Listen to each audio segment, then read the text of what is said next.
So I think when you consider the world situation and the sense in Washington that we're surrounded by enemies, that becomes a very dangerous environment. And that sounds like a pretty serious, pretty strong parallel to what the American people are experiencing in, well, the world, but particularly the American people in 2025, 2026. I mean, it's what? It's July 1st, 2026. Welcome back to my channel, guys, gals, and non-binary pals. My name is Jerry. I left MAGA. I'm a deconstructed Christian nationalist. And yesterday, Congress had a hearing. I listened to it this morning and I decided I have got to address this. There is so much to launch into. So what am I talking about? I'm talking about the full MKUltra hearing. CIA's MKUltra program probed by lawmakers seeking answers about mind control. Now, I've worked through all of this as part of my deconstruction, and I just want to hint to the fact that there's actually a PsyOp that plays into this whole thing. And I'll see about breaking that down as we go through this. But in the meantime, this is about an hour and a half long. So let's go ahead and jump right into it. Oops, I gotta make sure I don't have everything arranged here. Sorry about that. All right, let's do this. Force on declassification of federal secrets will come to order. Welcome, everyone. Without objection, the chair may declare a recess at any. Oh, by the way, I sped this up to, I did speed this up to 1.25 speed, just because I want to be able to get through it in a relatively timely manner, and it's not too fast. Anytime, I recognize myself for the purpose of making an opening statement. This hearing is about the crimes committed by the Central Intelligence Agency against the American citizens and the decades of secrecy used to conceal them. The American people deserve a complete and truthful record. The victims and their families deserve acknowledgement, and this Congress has a constitutional obligation to ensure that full declassification is not delayed any longer. Project MKUltra was not a policy failure or an overzealous program that got out of hand. It was a deliberate, systematic governmental operation that subjected American citizens, prisoners, hospital patients, veterans, ordinary people to LSD, electroshock, hypnosis, sensory deprivation, psychological torture without their knowledge or consent. This went on for 20 years on American soil, funded by American taxpayer dollars and authorized by the very top of the U.S. intelligence apparatus. And this program, when it did end, the men who ran it did not cooperate with investigators. They did not come forward. They committed another crime. They destroyed evidence. The documents this task force has reviewed are unambiguous. In January 1973, the director of the CIA, Richard Helms, prepared to leave office. He personally ordered the destruction of MKUltra records. The CIA official document in writing states, over my stated objectives, the MKUltra files were destroyed by the order of DCI Mr. Helms shortly before his departure from office. A separate internal account confirms that Helms telephoned Dr. Gottlieb directly and instructed him to destroy, quote, all files pertaining to drug research and associated activities. Gottlieb compiled 4 people, spent an entire day tearing, burning down 152 files. Then Gottlieb had his personal papers destroyed by his secretary before he retired. The head of the CIA-owned Records Center protested the destruction in writing, but he was overruled. That is obstruction of justice. That is criminal destruction of federal records, and neither individuals were ever charged with a crime for it. Helms received a $2,000 fine for lying to Congress about an unrelated matter and collected his government pension until he died. Gottlieb retired in rural Virginia and wrote poetry. No one went to prison. No victim was ever formally compensated by the government for the harm that they caused. By 1975, the Church Committee and the Rockefeller Commission had already established through sworn testimony and the surviving 1963 Inspector General report that MKUltra existed and that the CIA had run a program of human experimentation on unwitting Americans. Okay, so she invokes the Warren Commission there, which was the investigation of JFK's assassination. What I'm planning on doing later is take this and break it further down section by section to really dig into what's being said and how things are being operated here. But yeah, let's go ahead and move forward. The scope and detail of what we know today is largely because of an accident.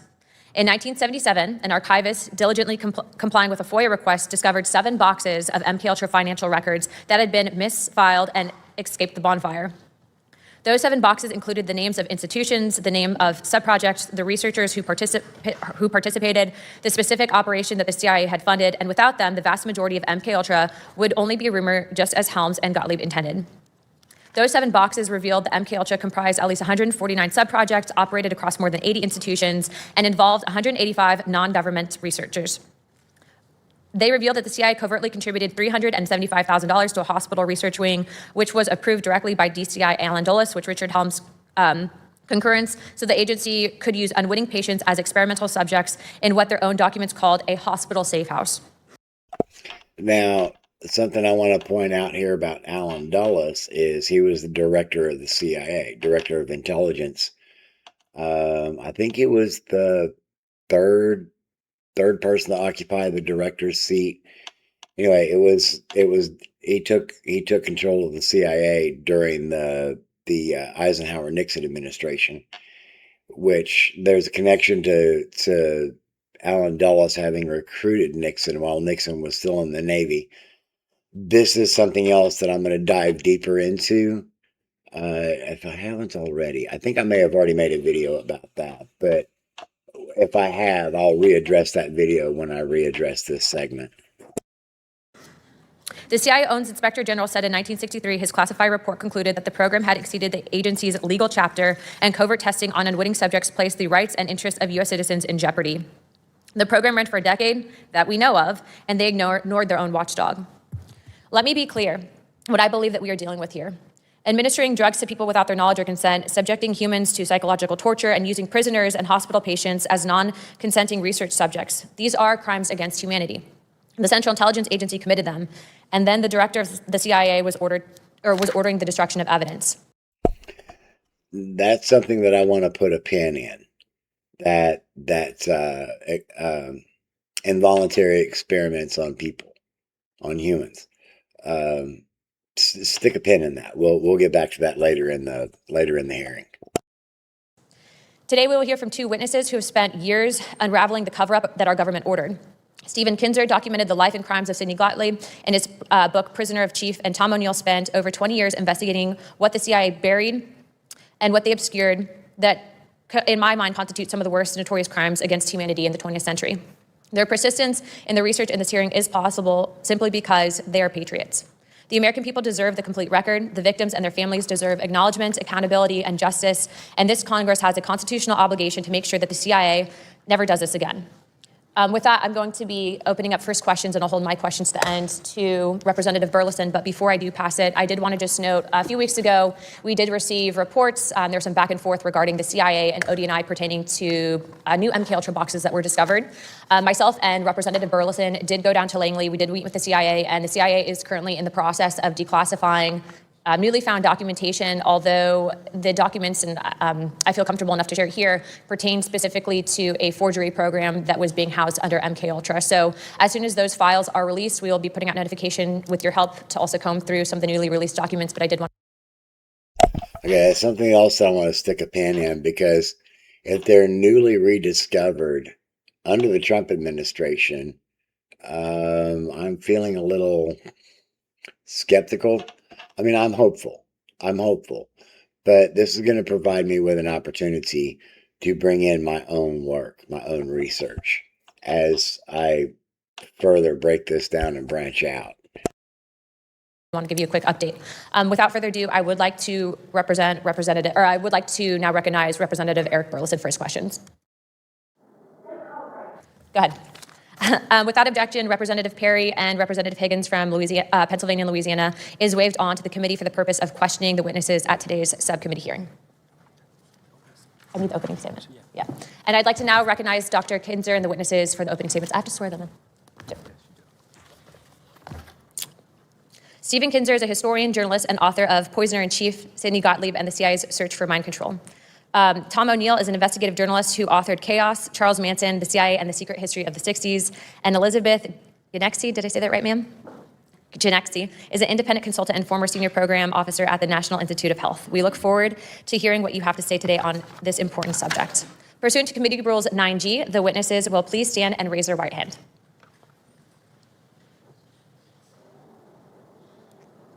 Do you solemnly swear or affirm that the testimony that you're about to give is the truth, the whole truth, and nothing but the truth, so help you God? Let the record show that the witnesses answered in the affirmative. Thank you. You may now take your seat. We appreciate you being here today. Let me remind the witnesses that we have read your opening statements and it will appear in full in the hearing record. Please limit your oral statements to 5 minutes. However, if it does go over, we will not be gaveling you out. As a reminder, please press the button on the microphone in front of you so that it is illuminated and members can hear you. When you begin to speak, the light in front of you again will turn green. After 4 minutes, the light will turn yellow, and when the red light comes on, that means that your 5 minutes has expired, and we will ask you to please wrap it up. I would now like to recognize Stephen Kinzer for his opening statement. Thank you very much, Madam Chairman. Let me begin by expressing my gratitude to this task force for confronting the enormous issue of overclassification of government documents and the culture of secrecy that enables it. I'm especially gratified by your interest in MKUltra, the project the CIA carried out through the 1950s in an attempt to find the secret of mind control.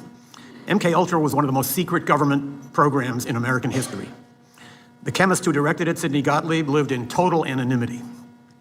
My book, Poisoner in Chief, may be the most complete account of MKUltra that exists in public, but I'm painfully aware that I have discovered only a small portion of what MKUltra was and what Sidney Gottlieb did. In 1951, the CIA hired Gottlieb and directed him to launch what became MKUltra. Gottlieb believed that in order to find a way to implant a new mind into someone's brain, you first had to find a way to destroy the mind that was in there already. In its search for ways to destroy a human mind and body, MKUltra conducted the most extreme experiments on human beings that have ever been carried out by a U.S. government agency. By any standard, they qualify. So far, no lies detected. All right. So far, the information's pretty solid, but there's going to be a turn later. As medical torture. These experiments took place in prisons, clinics, and safe houses in the United States, in Europe, in Asia, and even in Latin America. Officers of MKUltra were authorized to travel to foreign countries, preferably those under formal or informal U.S. occupation, and ask the local CIA station to provide them with expendables, human beings who would not be missed if they disappeared. Gottlieb had... Okay, so I'm not so sure about that terminology because, well, we'll get there. What amounted to a license to kill issued by the U.S. government. Neither the number of MKUltra victims nor the number of those who were experimented to death is known. Gottlieb, as a result of this license to kill, might have been the most powerful unknown American of the 20th century. Some information about MKUltra spilled out. They're making him sound like James Bond, aren't they? I mean, that might not be wrong, but okay. Anyway, moving along. During the 1970s, but senior CIA officers had intentionally let Gottlieb operate without supervision, so they were able to claim that they knew nothing about his excesses. This was a way for the CIA to deny its institutional role in MKUltra. And that's called plausible deniability. It happens all the time throughout the government, including with the president. To portray it misleadingly as the product of one man's sadism or excessive zeal. Investigating MKUltra. Oh, I thought that was rather interesting verbiage. Excessive zeal. Does that sound like anybody these days? Challenging because when Gottlieb and his mentor Richard Helms left the CIA in 1973, they illegally ordered that its records be destroyed. Soon afterwards, under DCI Stansfield Turner, a CIA analyst, as you pointed out, Madam Chairman, discovered a cache of MKUltra documents hidden among financial records. Turner credited that analyst with doing a very diligent job of Sherlock Holmesing. That same diligence, I believe, could bring results today. One of the great mysteries of MKUltra has to do with the death in 1953 of an MKUltra scientist, Frank Olson, who had announced his intention to quit the project. His plunge from a New York hotel room was described in the press as the suicide of an Army scientist. He was not an Army scientist. He worked for the CIA, and evidence suggests that his death may not have been a suicide. So there could be hidden documents that could illuminate this case. We're teetering on some conspiracy theory land here. I would also point out that In addition to searching for unknown documents, this committee could do a tremendous service by simply asking for the end of redactions on the documents that we now have. There are reams of documents about MKUltra that have heavy sections redacted. In the 1970s, this was justified by the argument that it had only been 20 years since these terrible things had happened and revealing details might affect national security.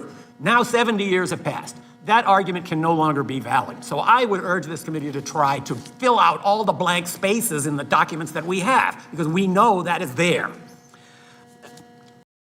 Can we do the same thing for the Epstein files, please?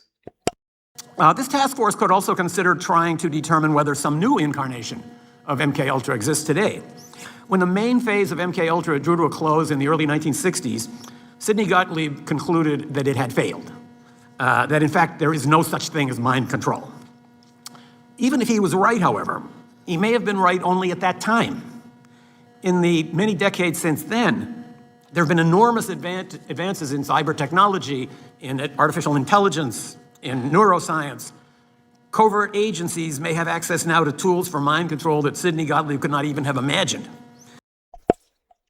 Palantir, the Howl app, those are both connected to Peter Thiel.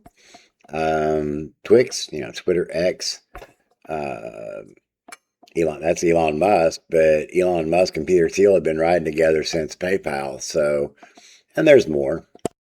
It may well have been true in 1963 that mind control is a myth, but whether it's still true is uncertain. And that question of whether mind control might now be possible under our new circumstances is something that has presumably occurred to scientists who work for secret services, including our own. This task force has a chance to connect the past to the future. A renewed effort to find MKUltra documents from the 1950s and to fill out the redactions of those that have been released might shed new light on how the CIA operated during that period. It could also inform a new inquiry into whether any mind control projects are now underway inside the US security apparatus. That might help prevent the emergence of a 21st century MKUltra that could be even more destructive than the original. Thank you. I think we already hit that. I personally think QAnon was a huge MKUltra related CIA operation because the CIA greatly appreciated Operation Trust, which is something I will break down if you don't already know about it. But it's something I can break down in reference to this or one of the other. There's several opportunities during the expanded version of the explanation of what's going on here in reference to how MAGA will look at it as well as the facts of history. So let's get right on through this video. Thank you very much, Dr. Kinzer. I now recognize Tom O'Neill for his opening statement. Thank you, Chairwoman Luna, and members of the committee. It's a privilege to be here today. Almost 50 years. Oh, sorry. Should I start over? Thank you, Chairwoman Luna, and members of the committee. It's a privilege to be here today. Almost 50 years ago, the last congressional hearings into MKUltra took place just a short walk from here in the Dirksen Senate Office Building.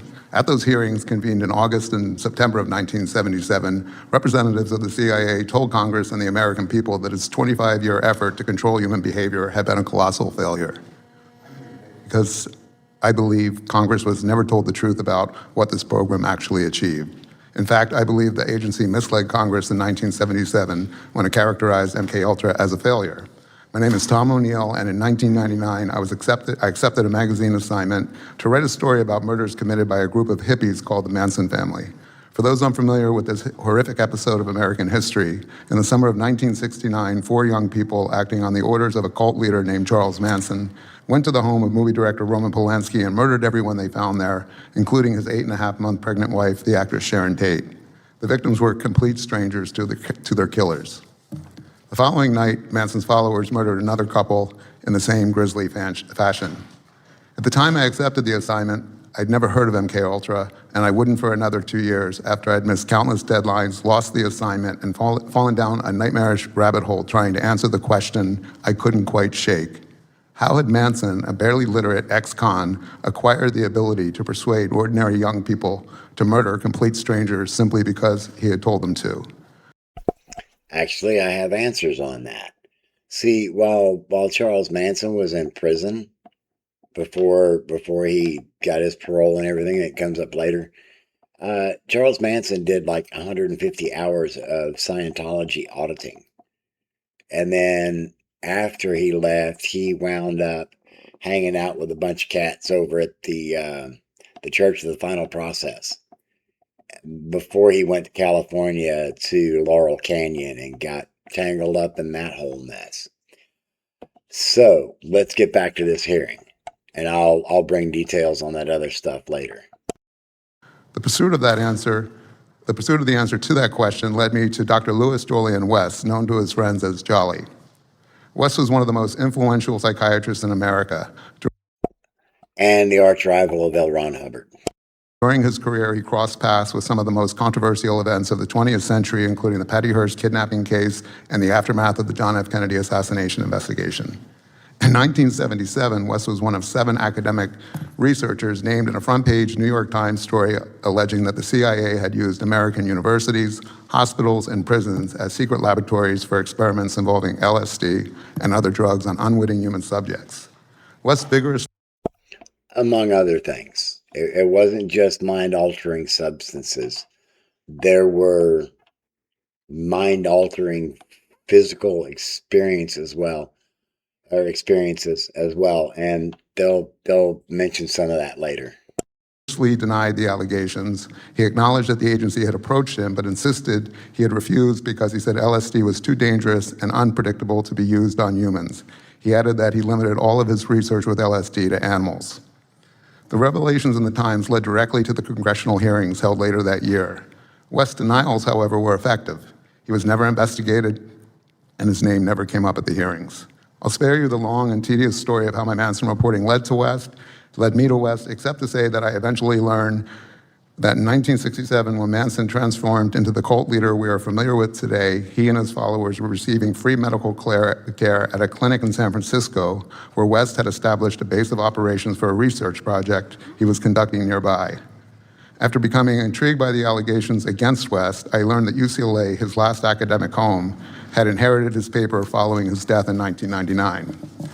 Nearly 2 months and more than 200 boxes later, I found the proverbial needle in a haystack: correspondence between West and Dr. Sidney Gottlieb, the architect of MKUltra. The letters begin in 1953, just 2 months after CIA Director Allen Dulles authorized the program, and while West was stationed at the Lackland Air Force Base in San Antonio, Texas, where he was chief psychiatrist at the base hospital. In his first letter to Gottlieb, and by the way, Lackland Air Force Base in San Antonio, Texas, is the basic training base for the United States Air Force. Yeah, I went there. Gottlieb, West proposed conducting experiments on unwitting human subjects, including military personnel, prisoners, and psychiatric patients at the base hospital. He then outlined the experiments themselves in 6 more pages that could have been written by Joseph Mengele. Using LSD in combination with hypnosis, West proposed inducing confusion, amnesia, and specific mental disorders in people who would remember nothing of their interaction with him afterward. He sought to develop techniques to extract true information and implant false information in unwilling subjects, and to alter the attitudes and beliefs of, quote, previously loyal individuals. In other words, to completely switch their allegiance from one group or leader to another. But it was another sentence at the end of that letter that stopped me cold. These experiments, he wrote, must eventually be put to test in practical trials in the field. Gottlieb's response could hardly have been more enthusiastic. My good friend, he wrote, I had been wondering whether your apparent rapid and comprehensive grasp of our problems could possibly be real. You have indeed developed an admirably accurate picture of exactly what we are after. West replied that there was no more vital undertaking conceivable in these times. There was another document in West's papers that had even more significant implications. It was a 14-page report that West wrote in 1956, just 3 years after he contracted with the CIA. In the report, West described administering LSD and other drugs in conjunction with hypnosis on unwitting human subjects, and then he made a remarkable claim. He announced that he had learned how to replace true memories with false memories in people without their knowledge. In other words, he clarified, it has been found to be feasible to take the memory of a definite event in the life of an individual and through hypnotic suggestion bring about the subsequent conscious recall to the effect that this event never actually took place. And that sort of implanted memory was later utilized with a whole lot of psychiatric patients, led to people getting jailed over false charges. It helped fuel the satanic panic of the 80s. I was there when Mike Warnke planted the seed in the 1970s. But yeah, implanted memories are a genuine problem, and this is where it came from. They figured out how to do it. But that a different fictional event actually did occur. If West's report was accurate, this was not the failure agency officials described in 1977, quite the opposite. It was, in fact, the central ambition of the MKUltra operation, the means of gaining the ability to seize the control of a person's perceptions, memories, and ultimately their behavior. But there was still one more discovery, and this time I found it in the National Security Archives at George Washington University, the official repository of the CIA's MKUltra records, which were released to Congress after the 1977 hearings. In those holdings was a different versions of West's 1956 report. The original paper had been replaced by a 4-page summary that did not exist in West's files and appears to have been written by someone else. His claims about replacing memories were gone. In their place was a theoretical discussion of LSD and dissociative states. The versions applied to Congress concluded that the effects of LSD and similar drugs on dissociative states had, and I'm quoting, never been studied. Never been studied. In the original report, since then, they have been studied, right? As far as like these mind-altering substances or altered perceptions of reality, I got mountains of evidence on that when it comes to QAnon and alt history believers, and they're all within the MAGA camp. It's really diversified. There are some people in the MAGA camp that will swear up and down that everything's a simulated hologram, or there's others that will argue that we live on a flat plane, and others will argue it's flat Earth with a dome of the firmament, and some will accept that we live on a spheroidal globe. It's wild. West discusses observations from his own experiments, including detailed descriptions of using LSD to, as he wrote, speed the induction of the hypnotic state and deepen the trance in subjects. Those passages have been removed in the report turned over to Congress. The discrepancy could not have been more stark. Nearly 50 years ago, another congressional committee believed it had been given the truth about MKUltra. It had not.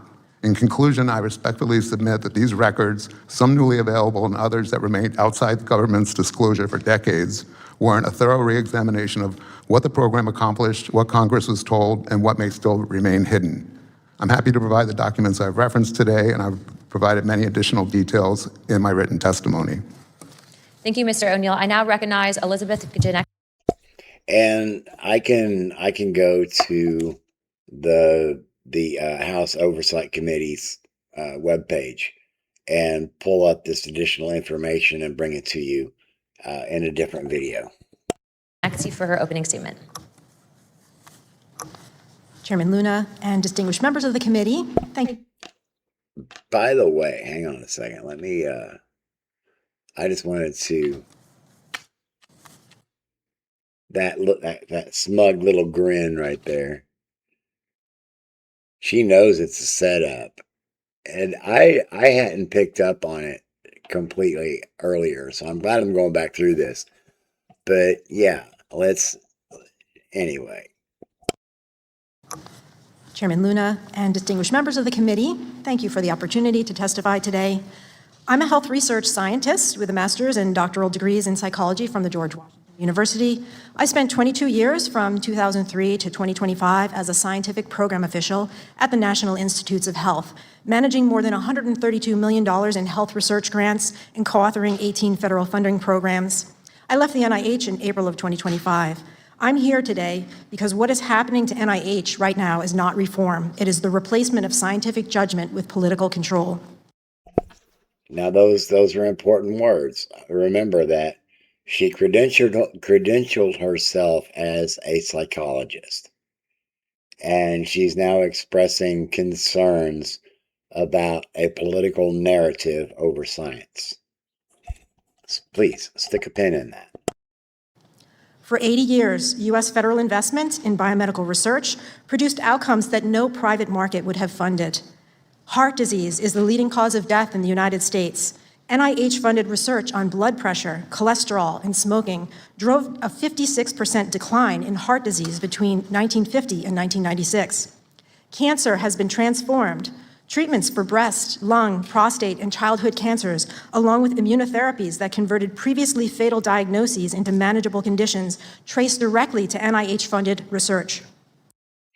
Including mRNA vaccines, which is something we can address later, because that is something that, not the mRNA part of it, but vaccines do come up in the conversation later.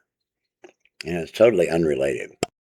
HIV/AIDS were a death sentence in 1981. No pharmaceutical company saw a profitable market for treatment. NIH ran the trials that no one else would run. The result was antiretroviral therapy and pre-exposure prophylaxis. Global AIDS deaths have fallen 54% since 2010. Rare diseases that affect 30 million Americans get studied at the NIH because no market will fund that research. Every dollar that's appropriated to the National Institutes of Health generates $2.46 in economic output. NIH-supported work contributed to 354 of the 356 new drugs that the FDA approved between 2010 and 2019. Cutting the funding source of that pipeline does not slow it, it ends it. The proposed OMB federal financial assistance rule would give political appointees authority to terminate funded grants at any time without cause. And that's part of Project 2025. I've covered that in one of the training videos. And I still want to get back to those, but I need to do a channel update. Including ongoing clinical trials with enrolled patients. This is not a hypothetical. NIH has already terminated or frozen thousands of grants, including hundreds of ongoing clinical trials since January 2025, concentrated in infectious disease, vaccine, and health disparities research. This proposed rule will make that authority permanent. The NIH director has eliminated the merit score thresholds that once protected peer review, and political appointees are right now overriding peer review outcomes to screen grants for alignment with administrative priorities. And that's MAHA, right? That's RFK Jr., right? The proposed OMB rule will also severely restrict international research. We're managing an H5N1 bird flu outbreak that has more than 70 documented human cases. We recently concluded a hantavirus response that required CDC scientists working alongside Argentine counterparts. The current Ebola outbreak in the Democratic Republic of Congo is now the third largest on record and is outpacing containment efforts. This rule will curtail exactly that kind of cooperation that we need. NIH lost 1,112 PhD-trained workers from 2025 to early 26. More than half of the NIH institutes right now are operating without permanent scientific leadership. The majority of its advisory councils required by statute to provide independent oversight have lost more than half of their members. The fundamental choice before this Congress is between a system where scientists make scientific judgments through accountable processes and one where political appointees make those calls instead. That choice will determine whether the next breakthroughs in cancer, Alzheimer's, antibiotic resistance, and pandemic defense will happen here, somewhere else, or perhaps not at all. I urge this committee to support a joint resolution of disapproval to block the proposed OMB financial assistance rule. That authority to replace peer review with political approval has not been granted by Congress and should not be. Your time's expired. I'll be now going to myself. Thank you very much. Questioning. Thank you, ma'am. Cut her off pretty abruptly. Didn't even give her a second chance, an extra second, huh?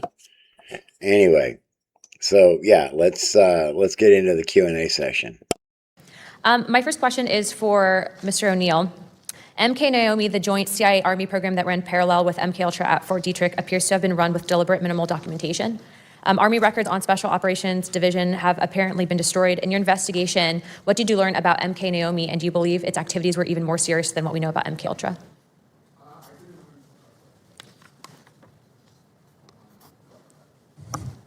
I'm sorry, I didn't learn anything about those operations. I kept my focus mostly on Dr. West and his work. I do know that the only reason I found the documents I found was because Dr. West accidentally left them in his papers, and he probably did that because he corresponded with Gottlieb under Gottlieb's assigned alias, which was Sherman Grifford, and he addressed all his mail to a post office box here under Foss Corporation. Thank you, Mr. I'm just going to real quick go to Okay. Dr. Kinzer. Are you aware of anything that exists with MK Naomi in your research? And if you could please press the button. My understanding of MK Naomi is that it was a joint project between the military and the CIA. And there's a big difference because the MKUltra project was aimed at seizing control of the minds of individuals. The Army was interested in something different, which was trying to use biological agents in warfare against entire populations. So MK Naomi is the place where these two goals overlapped. And that was the 1953 Frank Olson death. Was that in a way tied to that from some chatter that we had seen in? Exactly what the motivation was behind the decision about Frank Olson, if there was such a decision, is unknown. My next question is also for you, sir. Operation Paperclip brought over 1,600 German scientists into the United States government after World War II, including individuals who had conducted human experimentation in concentration camps. The CIA and military were aware of their backgrounds and recruited them anyways. In your research, did you find direct documentation between Paperclip scientists and the development of MKUltra's experimental protocols, specifically the use of mescaline, hypnosis, and sensory deprivation, which were techniques also documented at Dachau? Absolutely. Kurt Blome, who was the chief of biological weapons development for the Nazi government, came to work for the CIA. So did Walter Schreiber, who was the Surgeon General of the Nazi Army. I can just tell a brief story. When I was researching my book, I found what I think might be the first secret CIA prison or black site. It's a nice chalet in Germany. And the guy who now owns it took me into the basement. He said these were the cells where the MKUltra officers, working side by side with Nazis, carried out those gruesome experiments, which were actually just continuations of the experiments that those Nazis had been conducting just a few years earlier right down the road. Just for timeline. I wish he had named the building or given an address, or because a lot of these big chateaus will have a particular name, you know. So I wish he had given a little bit more information there. And clarification, these experiments were happening after the Nuremberg trials, correct? So the CIA would have known that these were crimes against humanity. I looked for an episode in which the Nuremberg doctrines were posted on the wall in some MKUltra or CIA office, and I was never able to find any indication that those Nuremberg principles ever were even consulted, much less obeyed. Okay, so that's an attempted smear. The bringing in the former Nazis, to the former Nazi doctors to work on MKUltra, and then yeah, he's grabbing at straws. He's not giving enough particulars for me to be totally sold on this, but I'm still loving it. I'm still loving that it's being brought to the table so that I can really address what I know about it. Thank you. My next question would be for either witness to comment, Dr. Kinzer or Mr. O'Neill. Both witnesses have written about the psychiatrist Louis Jolly West. Sidney Gottlieb, who ran MKUltra program for the CIA, hired West as a contractor to conduct research for subproject 43, combining hypnotism, drugs, and sensory deprivation to create dissociative states, in which, to quote Mr. Kinzer in his book Poisoner in Chief, the human mind could be pulled away from its moorings. Following the assassination of President John F. Kennedy, West psychiatrically examined Jack Ruby, then in prison for murdering the president accused of the assassination, Lee Harvey Oswald, the assassin accused of murdering President Kennedy, Lee Harvey Oswald. A report emerged from West's examination said that Ruby had suffered an acute psychotic break. Can you explain why Dr. West in particular was chosen to conduct an examination of Jack Ruby alone in his jail cell with no other psychologist present? Be happy to. West inserted himself into the case. When Ruby was, the day of the shooting, the day after the shooting, West approached the judge in the preliminary hearings and asked to be assigned to the case. He was refused by the judge. After Ruby was convicted at his first trial, an associate of West, Dr. Hubert Winston Smith, who was a psychiatrist and an attorney, took over Ruby's defense for his appeal, and he had already discussed appointing Ruby to the case, or excuse me, West to the case. And as you said, West examined Ruby alone at the jail cell and emerged to announce that in the preceding 48 hours, he had an acute psychotic break from which he would never recover. He had been declared competent to stand trial the first time by a panel of, I think, 8 psychiatrists. This psychotic break lasted until his death in 1967. 2 months after West examined him, Ruby testified for the first time and only time to the Warren Commission. And it was the first time he ever publicly was supposed to say what his reasons were for shooting Oswald. The testimony had to be halted because he was babbling incoherently, and as Arlen Specter, who was a counsel to the commission, wrote in his memoirs, he pulled him aside and said that they were cutting off the arms and legs of children in Albuquerque and El Paso, and he said he was making no sense whatsoever. West, in his letters to Gottlieb from 1953, discussed experiments where he would induce specific mental disorders in people without their awareness. A year before the Kennedy assassination, he publicly spoke in Oklahoma City and talked about his LSD experiments inducing psychiatric breaks and psychosis in people with the use of LSD, which of course later contradicted what he told the New York Times when he said he never used LSD in animal experimentation. What an interesting connection. I'm out of time, but I'll be now recognizing Mr. Burleson from Missouri for 5 minutes. Thank you, Madam Chair. Thank you for your diligent work on this, and hopefully we will hear back from the CIA on those boxes of documents that have so many questions about. Dr. Kinzer and Mr. O'Neill, the CIA created MKUltra in 1953, supposedly out of fear that the Soviet Union and China had developed mind control capabilities. Let me go back a little bit further. So one of my questions has to do with the event that happened in 1951 in August in France. There was a bakery that, I guess the people that lived in that community, over 250, some say 300 people were poisoned from the bread. It was determined that that was LSD that was causing all of these people to hallucinate. Some people died. Is there any connection, Dr. Kinzer, to that event? And was that something that either inspired the MKUltra program or the MK Naomi program, or is that something that we were involved in even that early on? I would turn that question back to you.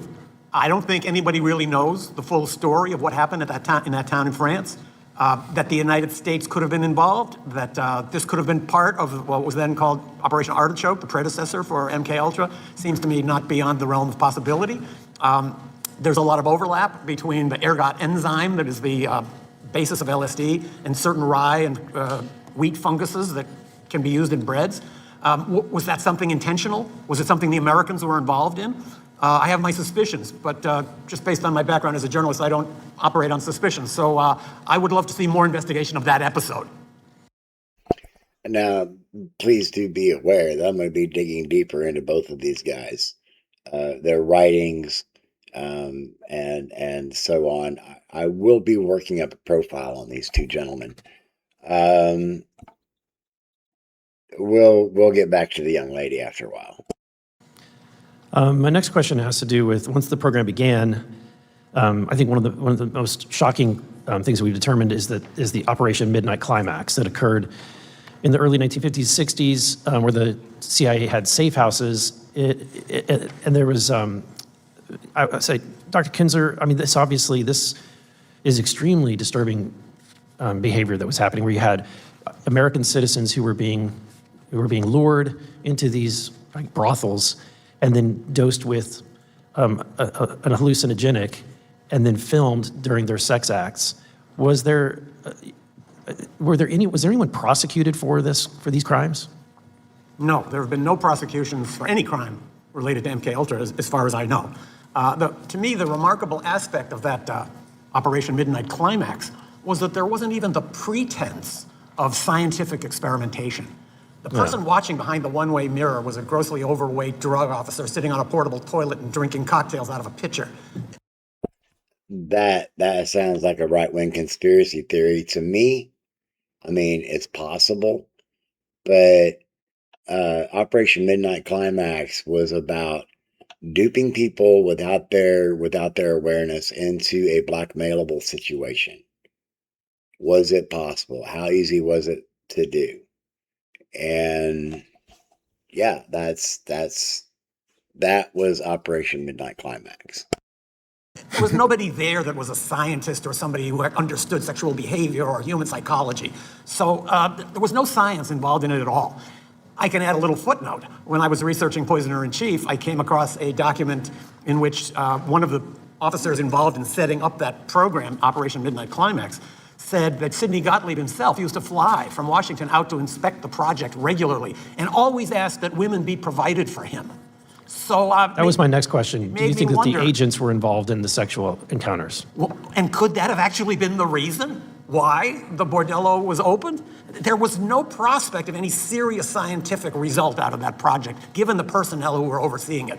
So, yeah, there was a scientific reward out of that research.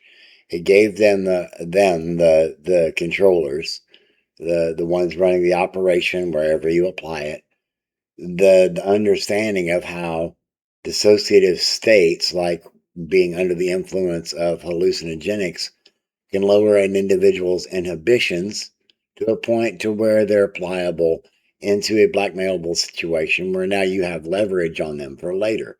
Incredibly valuable information if you're part of the intelligence community.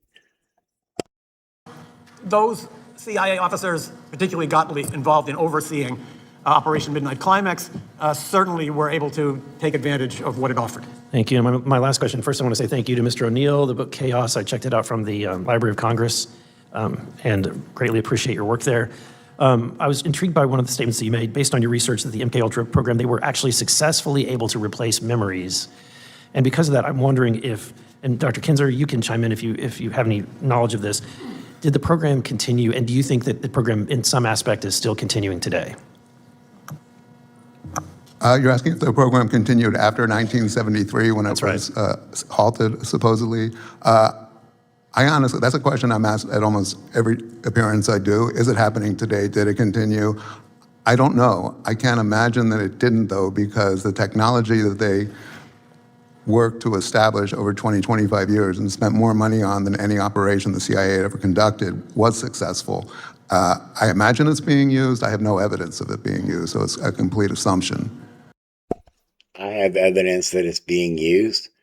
DARPA, on behalf of the CIA, was trying to figure out how to implement something that they were working on, a little project known as Project Lifelog. And it was a way to collect data on people, for them to volunteer information. I'll go and pull up the research, but as I recall, Project Lifelog ended the day that Facebook launched. Oh, and Peter Thiel was a primary investor. I'll bring all that to the table later. I would just add that one of the letters to which Mr. O'Neill referred contains a quote from Mr. Gottlieb saying that these experiments were necessary, quote, in these times. I think it's important to put yourself back in that mindset where the United States felt that it was under such overwhelming threat that the loss of a few lives or a few hundred lives was a small price to pay. Well, let me put that into context. In the 1950s, there was a moral panic happening. It was the second Red Scare, the McCarthy era, when homosexuals and communists were being hunted. During the McCarthy trials, the McCarthy hearings, there were actual members of Congress who were arrested off the floor on television because that was the first televised hearing.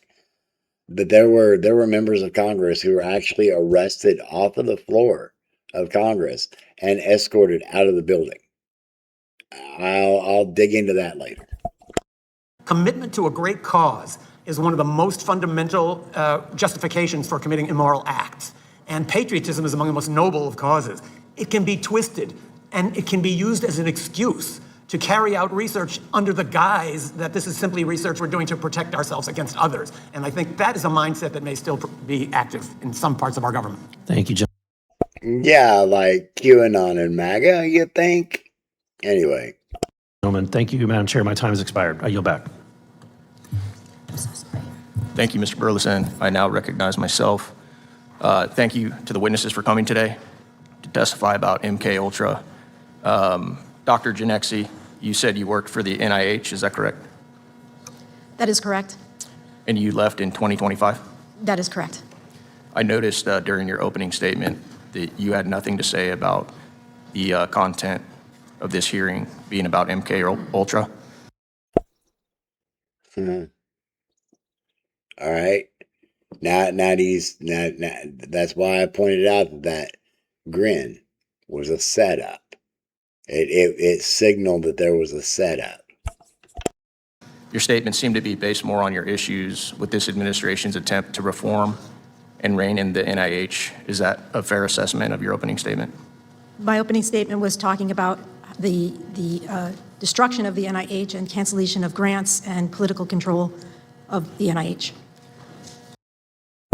Speaking as a psychologist, which plays into the bigger picture of consensual medical treatment. All right, the number one on the Nuremberg Code, the first article of the Nuremberg Code is informed consent for medical experiments. Anyway. Would you deny that the NIH had involvement in the funding of the Wuhan lab? I don't have any knowledge about any funding related to the Wuhan lab.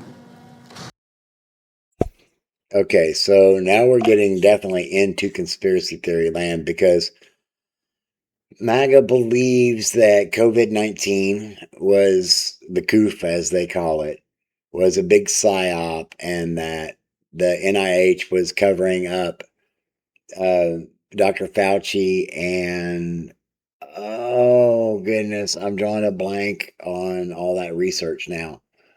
But that Dr. Fauci and some other people were involved in creating some sort of Frankenstein virus that escaped the Wuhan lab, when we actually know affirmatively now that COVID-19 jumped the zoonotical human barrier in the wet lab, or the wet market in Wuhan. All right. So yeah, I had to unlearn some crazy stuff to get to that point.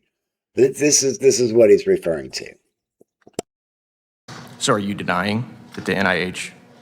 I'm basically the here to Wuhan talk lab? about what's happening right now at the NIH and how we really should be letting science be driven by scientists and not by politicians. Well, do you- because that's how. Also, remember, she mentioned that her tenure was from 23 to 25. So her service dates were from 23 to 25, and COVID was back in 2019, 2020. So this would have predated her time there anyway. I don't know why I'm looking over here when the camera is there. Anyway.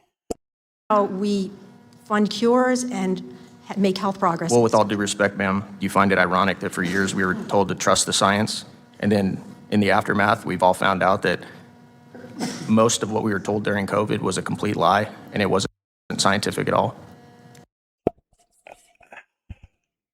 What does that even have to do with MKUltra, except in reference to the PsyOp that MAGA ran on themselves? The number one thing that I think that we're doing to destroy trust in American science right now is canceling clinical trials. In the middle of those clinical trials, this does incredible harm to the patients who are receiving experimental treatments, and it really destroys the trust that we have in how do we recruit patients for future trials if they are knowing that their trials could just be simply canceled for political reasons. Right. I don't think anybody up here would deny that there's never been anything good that's come out of the NIH and that you guys have done some good work, but you just brought up trust. Do you think the NIH has a trust problem based on how they handled COVID? No, I do not. I think that the NIH is beloved by the American people because we know about the advances in human health and cancer treatments and heart disease and diabetes and all of the health gains that the research has produced. Well, I think you're wrong, ma'am. The cognitive dissonance with this one. The cognitive dissonance with this guy. I'm just saying, holy cow. I think that the public has a serious mistrust issue with the NIH. Do you? No. It's you QAnon believing MAGA folk that don't trust the science, because that was a PsyOp that you were getting hit with 6-7 years ago. Oh. Who remembers when Trump suggested UV light inside the body, or hitting the body with enough light? That's the med bed thing. Or injecting bleach for a disinfectant. How did I stay in this? Because I was fully indoctrinated. Anyway, let's get back to this insanity. This woman from this former NIH employee, she seems to be having a really difficult time trying to comprehend why she's unable to communicate with her inquisitor. Do you deny that the NIH tried to cover up the origin of COVID? I'm not here to testify about that. That's not my area of science. I have no knowledge of that. Do you believe? Can you see how she was set up? I'm gonna get deeper into that here in a bit. That the NIH supported masking and social distancing when there was really no science to support that? What I'm more concerned about is what's happening right now to destroy the Biomedical Research Institute that has been the envy of the world. And right now, we're ceding our leadership in biomedical research to China. That's what's happening right now. What about covering up harmful side effects of vaccines and the role that the NIH has played in that? What do you have to say about that, ma'am? The U.S. history of human subjects protection has evolved greatly. Numerous research improprieties from the 50s to the 70s in the United States, including the Tuskegee syphilis study, forced Congress to establish formally federally I'm not asking you about that. mandated rules. You know what I'm asking you about? I'm asking you about how NIH handled COVID. Obviously, this is supposed to be a hearing about MKUltra, but when you gave your opening statement, and I don't even know why you were called to this hearing because you didn't offer anything about MKUltra. But This is some debate bro gotcha bullshit. All right? This is just like so frustrating. I don't know why the Dems sent you. Well, that's mentioned again later.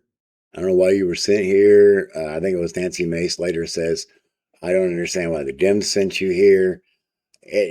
Okay, so when these hearings happen, people on both sides of the political fence offer up witnesses, and then they're selected those who are to testify are selected from that pool, and there's negotiation back and forth. So this whole thing has really kind of got me messed up.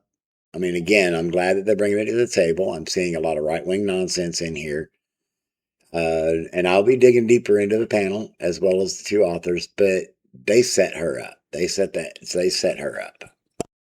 But since you are here and you're going to defend NIH, I'm going to call you out on it.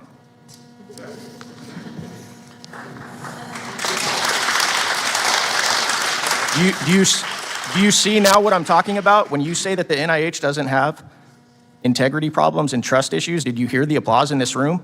That should tell you right now that you're pretty tone deaf to what the public thinks about how the NIH handled COVID and the cover-up, not only the funding of it, but the cover-up involved in the aftermath. Can you? So I wonder what the political demographic split was in there. How many Democrats were there versus how many Republicans were in there? All right. This is the kind of thing that is going to get seriously amplified within the MAGA echo chambers. They're going to grab this clip of her getting grilled by these Republicans, and they're going to call her all kinds of unkind things. I know. I know this because I used to be over there. Can you acknowledge that? I'm sorry, that's not my understanding.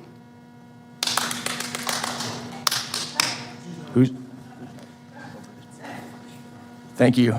I want to acknowledge Ms. Boebert for the next round of questioning. And it's interesting how he shut down real quick when there was even just a little bit of pushback with a little bit of clapping. I mean, it was only maybe a few people clapping, but she got some audible affirmation. She got some audible support, and it shocked him. It threw him off his game. So let's see what Bobo's got to say. Thank you, Mr. Chairman, and thank you to two of our witnesses who are here to actually talk on our subject here today. Mr. Kinzer, in your book, Poisoner in Chief, you describe how Project MKUltra was authorized by CIA Director Alan Dulles in April of 1953 as an umbrella program for research into the covert use of biological and chemical materials for mind control and interrogation. What specific geopolitical and intelligence concerns, particularly regarding alleged Soviet and Chinese, quote, brainwashing and Korean War prisoners, drove this authorization? And how did Cindy Gottlieb's unique background and personality and worldwide view shape the program's direction and methods and ethical boundaries? Let me start by answering your second question about Gottlieb. He was a very different person from all of the other senior CIA officers of that era. Most of them came from silver spoon backgrounds. They went to the same prep schools and the same Ivy League colleges and belonged to the same yacht clubs and worked for the same law firms. And in other words, what he's describing is a good old boys network. And it's wild because there's this right-wing cognitive dissonance around the good old boys network. When they're talking about good old boys, they're talking about like what they perceive as the adversaries, you know, those demonic globalists, those demon rats, Democrats, sorry. Channeling the old MAGA. But yeah, I derailed myself. Hang on. Let's just go back to this and see where he's going. International banks. Sidney Gottlieb was the son of Orthodox Jewish refugees from Central Europe. He had a limp. Oh, so he was one of them disabled Jews.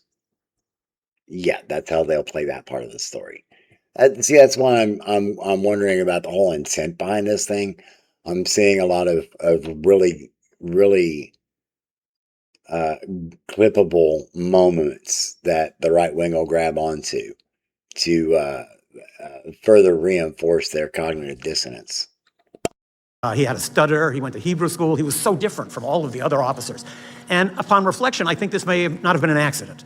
I think that people at the CIA understood that whoever had this job was going to be doing some awful, terrible things that would be very bloody, that they might become known, and it might be necessary to blame it all on somebody. And they didn't want to have to blame it all on one of their own. So hire a crippled Jew, right?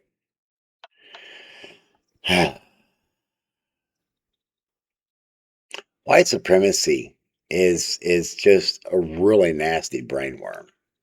So Gottlieb actually became the person on whom everything was blamed. In fact, when he testified in secret here in Congress in the 1970s, he complained that there were documents on which various signatures had been redacted, but his alone had remained. So this, again, is a way of diverting attention away from the institutional responsibility of the CIA and trying to blame it on one crazy person. As for the international situation at the time, I think it's very important to understand this because there is a sort of a parallel to today. The CIA misinterpreted several key incidents in the world, including those to which you referred, the trial of the Cardinal Mindszenty, and then in Hungary, and then the return of Korean War prisoners. Neither of those episodes really had to do with mind control, but in the CIA, they were interpreted that way. And this gave the CIA a reason to pretend that its research was purely defensive. So I think when you consider the world situation and the sense in Washington that we're surrounded by enemies, that becomes a very dangerous environment. And that sounds like a pretty serious, pretty strong parallel to what the American people are experiencing in, well, the world, but particularly the American people in 2025, 2026. I mean, it's what? It's July 1st, 2026. So there's a whole lot of fear, a whole lot of othering going on. There's these allegedly migrants that are coming to steal people's jobs, steal their politics, and all this other horrible, nasty stuff. There's all these Democrat globalists that are trying to take over the world and these banks, and it's Jewish banks in particular. And this is their mindset I'm trying to explain. And it's just heinous. Conspiracy theories stem from the growth of the covert sphere. There's a great contradiction in American life that we pretend to uphold certain principles at home and abroad, but it's evident to many Americans that we actually operate in opposition to those principles. And we operate by secret and anti-democratic means. That contributes to suspicion of government. And the very Sounds like he's talking about the Trump administration, but that's not that where he has his cannon aimed. very existence of MKUltra proves that some of the wildest fantasies about secret government research are actually close to reality. That makes the paranoid mindset seem ever more rational. Thank you. And I'm going to have to cut off several of my questions now, but that was very intriguing, so I wanted you to continue.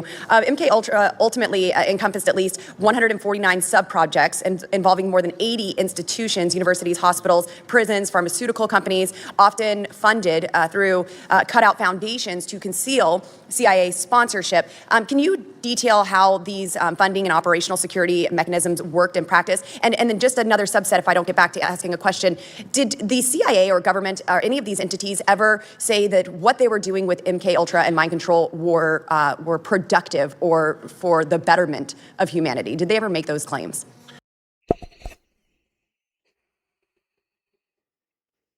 They weren't looking for the betterment of humanity. The CIA, weren't looking for the betterment of humanity.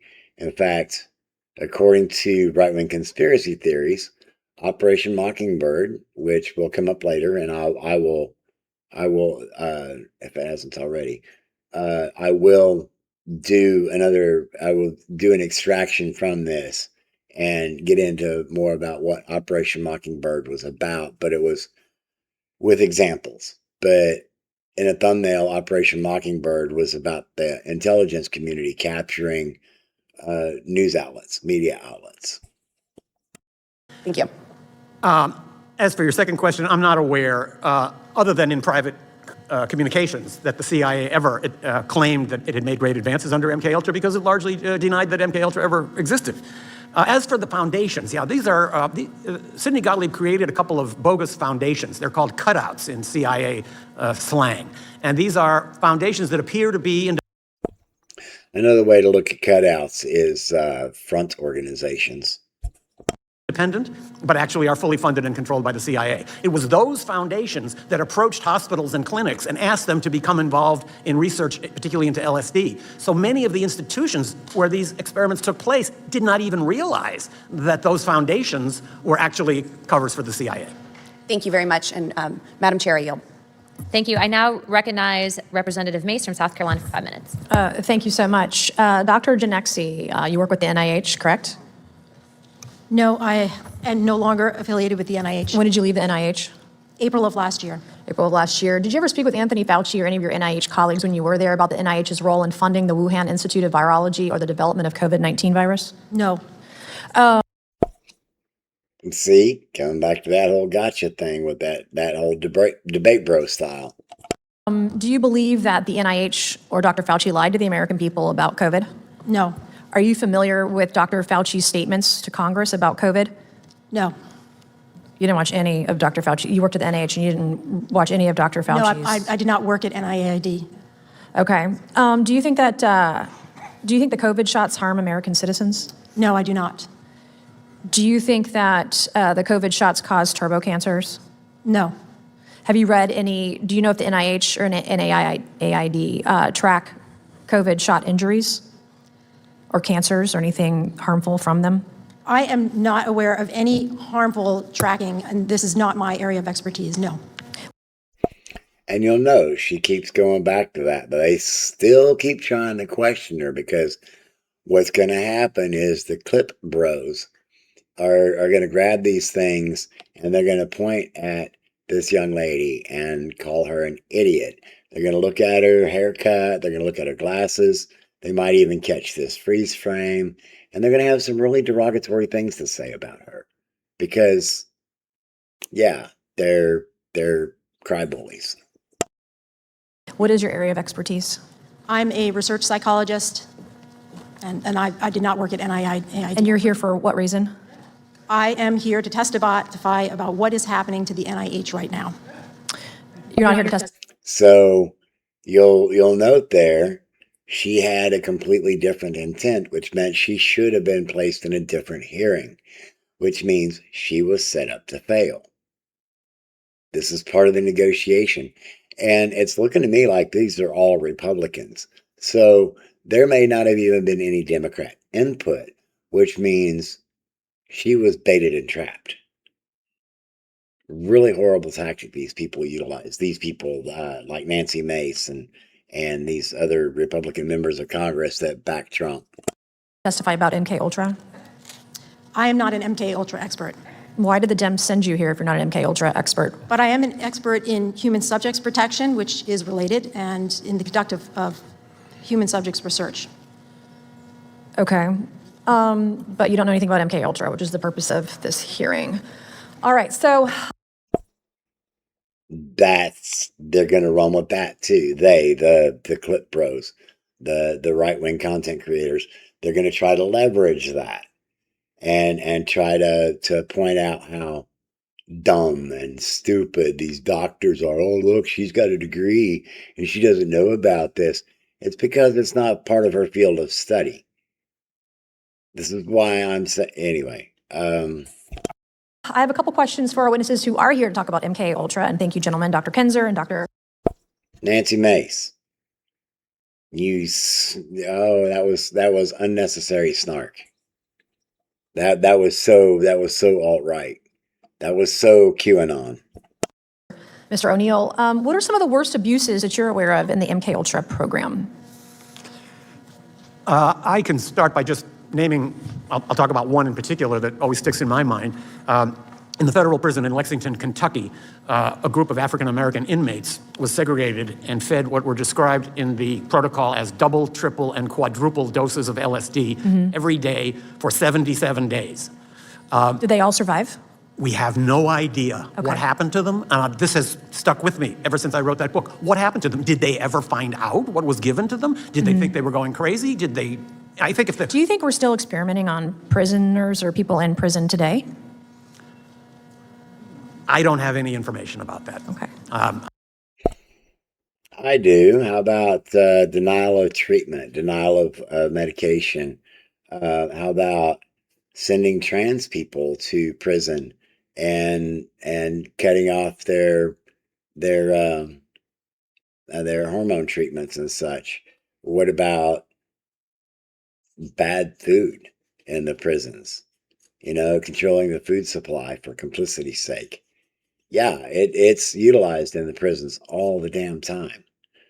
Brutality is another method of manipulation. I'm hoping there'll be another book about Mr. what's O'Neill, happening now. what are some of the worst abuses in MKUltra? There were many. The Frank Olson case, which was referenced earlier, that was a murder. I don't believe that was a suicide. And the motivation was because he was going to be a whistleblower. He worked at the CIA, he worked in the development of biological weapons, and he was planning to go public and announce that the United States government was using biological weapons in the Korean War. And Now, I wouldn't be surprised by that at all, but this helps feed into the justification narrative. Well, the Koreans were doing it, so we studied how they did it. No, these cats were on their own run because of connections with the Third Reich. And we're going to get into that a whole lot deeper as well. I'm so glad they did this. Also, he was going to share what he knew about MKUltra experiments, including lethal experiments. And there's a documented case. How many, gentlemen, how many people do you think died through the MKUltra program or were murdered? No idea. If those who died largely were outside the United States, many people were experimented to death in that safe house in Germany that I visited. And people in the neighborhood told me they knew what was going on in that house and that people who were experimented to death are now buried. I want names. I want names. Name buildings, streets. Give me an address. Name some of your witnesses. Or I'm hoping that they're in your supplementary submissions attached to this hearing. in what used to be forest plots that are now covered over Do you think with the German apartments. government knew what the U.S. government was doing? Do you think there was a partnership there or knowledge? Yes. There's a memo that was written by the German Secret Service to Konrad Adenauer, the Chancellor of Germany, telling him Americans are here capturing citizens, capturing people and conducting extreme experiments which are in violation of German law. And Adenauer decided to put that aside and not to I investigate. have one more further. question because I have 15 seconds. Is this a massive cover-up by the U.S. government? It's certainly a cover-up of what happened in the past. Mr. O'Neill? Oh, absolutely, yes. Thank you, and I yield back. See, there's that validating information. Oh, well, it's in the congressional record. It must have happened. This is how long-term conspiracy theories get legitimized. Anyway, moving on. Thank you, Representative Mace. I now recognize Mr. Perry from Pennsylvania for 5 minutes. Thank you, Chair. Thanks to the witnesses for being here. To Dr. Kinzer and Mr. O'Neill, I want to focus on the information that we do have and things of that nature. Do we know of, can you name the locations, say the prisons, the hospitals, other institutions, and the cutouts as you described, either one of you folks described them, that would be familiar to us or the American people? Can you name these? Yeah, if I could begin just by saying, at the end of the 1977 hearings, Senator Ted Kennedy and Senator Daniel Inouye, who were the co-chairs, demanded that there be an investigation to find out who were the perpetrators, where were the experiments conducted, and most importantly, to locate victims, compensate them, notify them, because many didn't even know they'd been experimented on, and give them lifetime medical care. President Jimmy Carter and Attorney General Griffin Bell said the federal government will begin an investigation. That never happened. Instead, the CIA created something called the Victims Task Force to investigate itself. It was a two-man investigation to locate victims, and they only looked for people who had been experimented on in the safe houses. Okay, so let me put some more historical and cultural context on this whole situation. During the Carter administration, Reagan's vice president, George Bush, was the director of the CIA. Bush's directorship with the CIA overlaps, as director of intelligence, overlaps with the onset of the Tehran hostage crisis over in Iran. And there's so much more to that. I'm going to have to open that can of worms as well. But see, this again, they're not putting the full context on the story. They're leaving a lot of information out. And when they went back and showed the full bench, you'll notice that there were only people sitting on the right. There were no Democrats that were sitting up there on that panel. So again, further validation of my interpretation that this hearing on PsyOps is actually a PsyOp. They completely, because I interviewed both of them before they passed away, they completely avoided institutional experimental programs at the hospitals. And you're asking about the hospitals, the Oklahoma City Hospital, Lackland Air Force Base Hospital, Lexington Addiction Center, which Dr. Kinzer referred to, the Holmesburg Prison, Vacaville Prison, universities all over the country, Yale, Ivy League universities. None of those records there was a criminal investigation was also supposed to start into Gottlieb's destruction of the records. That had been announced by the Justice Department. And I interviewed Griffin Bell and asked him what happened to all those investigations and what happened to all those efforts to locate victims. He said it just must have fallen through the cracks. So it was the DOJ that was supposed to investigate? DOJ, the Department of Justice, and they just kept passing it off and passing it off. Do you know if the DOJ in their investigation visited the places that you've named? No, absolutely not. No, wait, hold on a second. They didn't, or you don't know? Oh, no. I asked the two men who did the investigation, and they said all we did was look into what happened at the safe houses in San Francisco and New York City in 1962. So is it possible that information and documentation remains at the prisons, the treatment centers, the universities where these things were conducted? Is that possible? Yeah, well, I found Dr. West's records at UCLA in his file. Hospital records are really hard to get because of HIPAA laws, and prison records, the Bureau of Prisons do have a lot. So yeah, it is possible there's still documents buried places. What were the average ages, if you know, of the people that were experimented on? Were these children? Were these middle-aged? Were they... Well, there were adolescent studies done in juvenile detention facilities and jails with kids who were 16, 17, 18 years old, and at institutional schools for wayward kids. The National Training School for Boys here in Washington, D.C. had them. So it ranged from, I think, adolescent, pre-adolescent, through any age. If you could describe, either one of you, the number of potential victims, if you could hazard a guess. There were hundreds? 149 programs that we know of that were subcontracted outside of. 149 separate programs. So yeah, outside, and that's what we know of. Again, everything we know of is minuscule compared to what was really going on. So I mean, that could have been into the tens of thousands, and I believe that's another reason that nothing was pursued, because if those people were compensated, it could have bankrupted. Has there been any recent attempt to find, locate, identify victims of this? Not that I know of. I would just add that there's been considerable progress in this regard in Canada. There was MKUltra research going on at a psychiatric hospital in Canada, and the Canadian government has made a real effort to try to find out who the victims were, and also to compensate them and to provide them with medical treatment. So if we're looking for an example of a place where it was done better, even though it was on a much smaller scale, Canada would be a place to look. So other than embarrassment to the federal government. Again, remember, they're wanting to find the victims and compensate them 60, 70 years after the experience.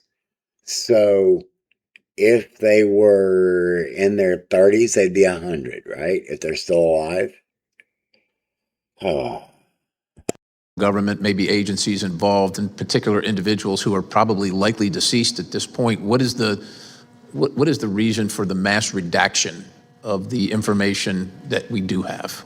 Has any reasoning been given? Like the mass redactions in the Epstein files? Shame? I'm sorry? Shame? That's what I'm saying, other than embarrassment, but I think it stands to reason that probably the individuals involved in conducting and authorizing this activity are probably all deceased. Sure. At this point. Is there any reason to believe otherwise? No. I make those arguments in my FOIA requests, but it doesn't get me anywhere. I don't know about you, Dr. Kinzer.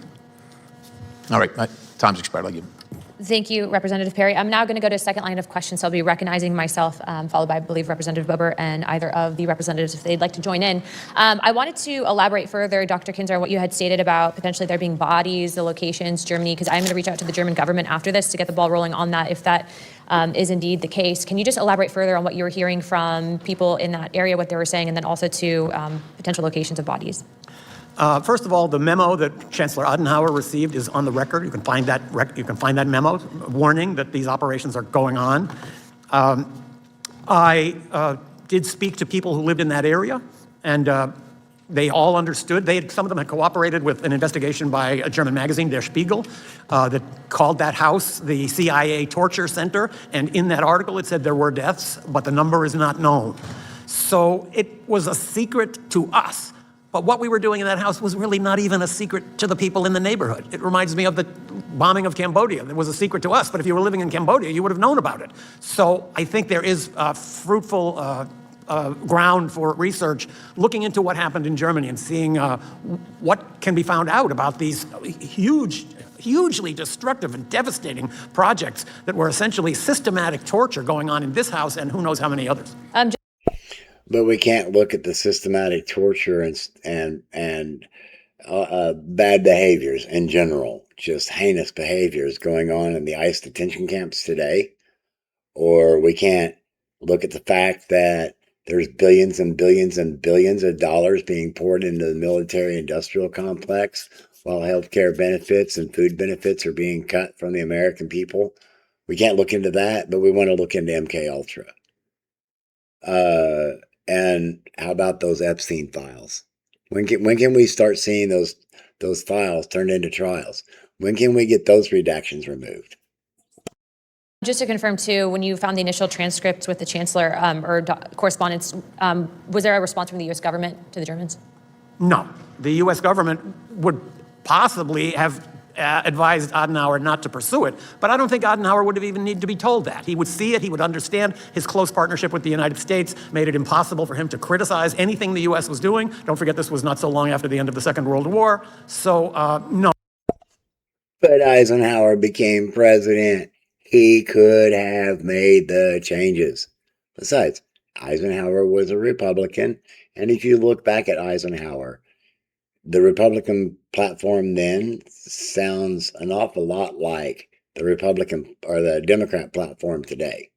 Because in the 1960s, during the course of all the cultural revolutions that were happening, the sexual revolution and the hippie movement, the counterculture stuff, which was Edward Bernays, MKUltra. It's crazy. We'll get there. I want to get back to this. I've derailed I've tangented far enough. No, there was no effort by the United States ever to reveal anything about what happened in Germany. And in fact, one of the FOIA requests that I made that was never fulfilled, and one that I would urge you to pursue, is what was Sidney Gottlieb doing during 2 years in Germany? He went to Germany and went to live there as a case officer. I'm just asking questions, bro. Was never able to find out what did he do during 2 years in Germany. There were huge numbers of MKUltra experiments going on in Germany, including a number that were fatal. That would be a very interesting catch of documents to find. We will definitely be following up. My next question would be for either. How about that big cache of records that needs to be released on the Epstein files? I'm not going to let go of that. Dr. Kinzer or Mr. O'Neill. Declassified CIA records have revealed that officers deployed overseas have used USAID funding as an official cover, or USAID as an official cover for operational work that had nothing to do with the mission of USAID, i.e. humanitarian aid, medical relief, etc. In some cases, CIA officers operated under USAID cover engaged in lethal activity in places such as Vietnam, running assassination missions during the war in country from 1965 to 1975. And since MKUltra seems to have found its origin in drug experiments conducted on prisoners overseas, and first by the SS in Nazi Germany and then by U.S. intelligence in camps captured from the Germans, do you believe that USAID may have been used overseas to further influence or further the MKUltra, for example, on prisoners of war? Since part of USAID's mission was to administer drugs to the poor and needy populations, would the organization have abused its mandate by poisoning foreign populations or creating disassociated states for interrogation or torture?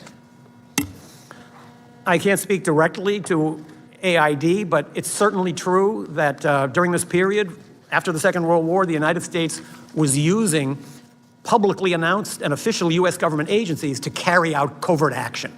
We now know, for example, that 5% of all of the money appropriated for the Marshall Plan was diverted for covert activities. Really, bro?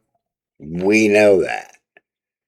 I've heard a lot of debate bros throw that out. In fact, I've used that line before whenever I've been when I was inside the echo chamber, throwing the echoes around, amplifying them.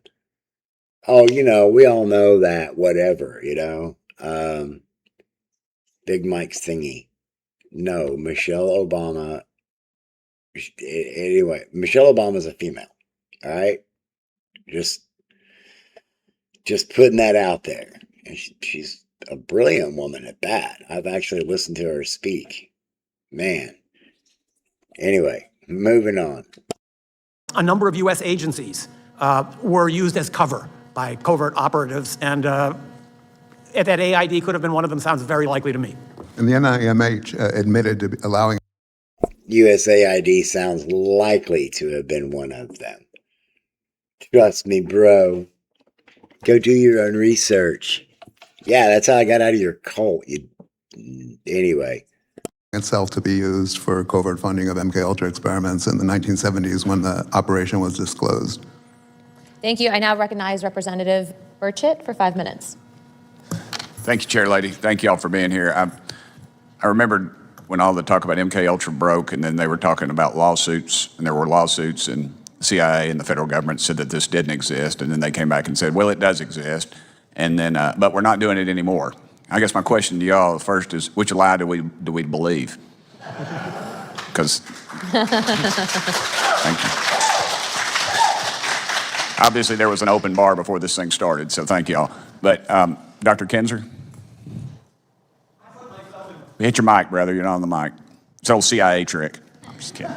I put myself in the place of one of those senior CIA officers, and I'm thinking to myself, like the ones back in the 1950s, well, other people must be doing this.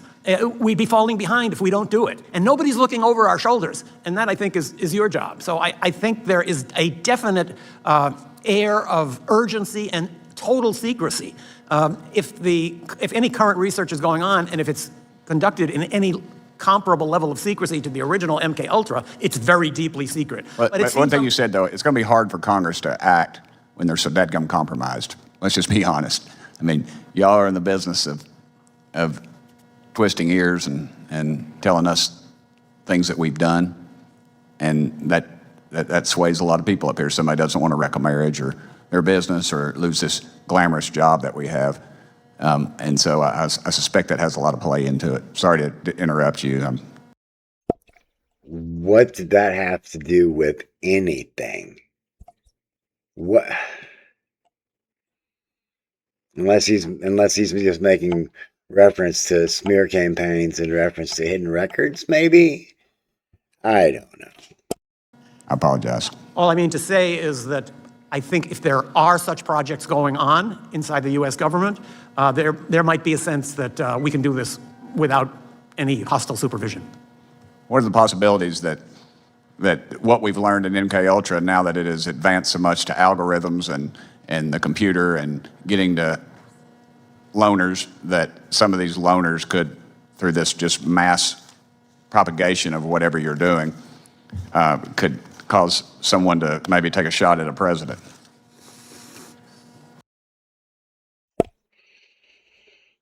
All right, so that goes back to conspiracy theories around school shooters, SSRIs. That goes back to the Butler, Pennsylvania thing and all the conspiracy theories around that. That question was so loaded. Pun intended, actually. I know there's a lot of speculation out there about the Butler shooting, and I guess even the Charlie Kirk shooting. I just hate to speculate because... And Uvalde, and Sandy Hook, and. I don't know. I have no firsthand knowledge whether those guys were programmed through radio waves or through their computer activity, so I would never hazard a guess, except... Okay, so programming doesn't happen through radio waves. You're not getting programmed through 5G or anything like that. And I just dropped my nail file. You're not getting hit with 5G frequencies on your cell phone and getting some sort of embedded program or something like that. That doesn't happen. That's not a thing. It's not like they can beam a microwave at your head and inject thoughts. It doesn't happen like that, people. But when it comes through your computer, algorithm-driven psychoses can definitely happen. I'm getting off track here again. We're just about through this video, so let's see what we can do about getting it finished up. I have to say what I've already said, that they developed means that we've never been told about many, many years ago, and I imagine they've evolved to be much more effective now. So Let me anything's interrupt you one possible. more time, and I apologize again. But don't you think that they could cast this broad net through these algorithms and other things, and maybe they don't know the exact person it's going to affect, but they know what type of person it's going to affect, and they know it's going to happen, and that way they can't predict when it's going to happen, but they think it will happen, and then that way they can sort of wash their hands of this whole thing and say, we didn't have anything to do with it, but in effect they really did, because they put this out there and they continue to put it out there. So it sounds to me like he's trying to develop a defense, some sort of not guilty by reason of insanity because I was programmed as a result of MKUltra and Operation Mockingbird and the internet and YouTube. And oh yeah, these cats don't like hanging out on YouTube. They'd rather hang out over there on Peter Thiel's Rumble. Well, it's not actually Peter Thiel's, but Peter Thiel and J.D. Vance both invested in Rumble at the same time. And yes, you can find me over there too. To whatever method you're talking about. Go ahead, guys. I'm sorry. Ma'am, if you want to jump in. She's with NIH. Okay. Doctor, go ahead. It sounds to me like you're describing something like the Martin Luther King assassination. The FBI didn't carry it out, but it created such a climate. There's denouncing King as the most dangerous man in America and putting out all this. Not 100% correct. There were threatening letters sent to MLK about, shut up or we're going to reveal you. We're going to expose you. And up to and including suggesting that he ended his own life. So, yeah, this guy's a nut job. Material about how he was helping communists, that they must have thought it's going to filter down. Somebody will take action, and then we can say we didn't have anything to do with it. And James Earl Ray was a third-rate thief.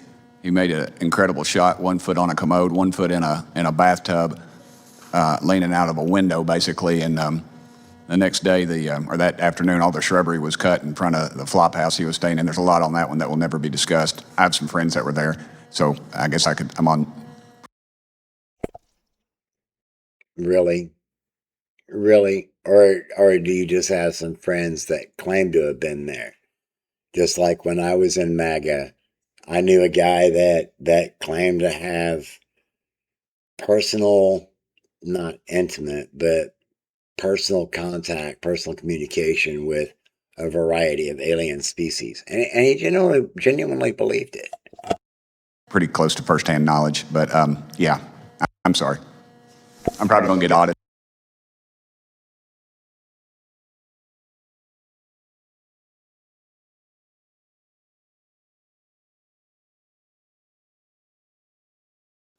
I did not mean to mute myself on my OBS. But he said pretty close to firsthand knowledge. Dude, that means it's secondhand knowledge. Say what you mean what you say. Then again, maybe you like that nuance. That did when I walk out of the room. I know it. So thank you. Chair Lady, Expressed paranoia. I yield back my 4 seconds. Thank you, Rep. Burchett. I would like to now recognize. And a nice little touch of smugness. All right, so who we got next? Representative Boebert for 5 minutes. Thank you. And I would love to let you gentlemen just talk some here. But when we're bringing up operations like Naomi and MKUltra, there's Operation Mockingbird that was going on at the same time as MKUltra. And it really ties into what Congressman Burchett was talking about with radio waves, where we have these like a Venn diagram of individual people and the military casting a broader net. So you have the radio waves, computer activity, the Operation Mockingbird, the programming that is taking place. Sinclair Media. Again, I'm gonna. This is another piece that, in particular, that I want to address in a much smaller, more concise video. So what do you see in relation to what was happening then and what we are seeing now that could be types of the same kind of programs and even using direct energy weapons or the like? Mr. O'Neill. Direct energy weapons. You know, if Marjorie was there, she'd be talking about Jewish space lasers. But directed energy weapons. All right. Directed energy weapons.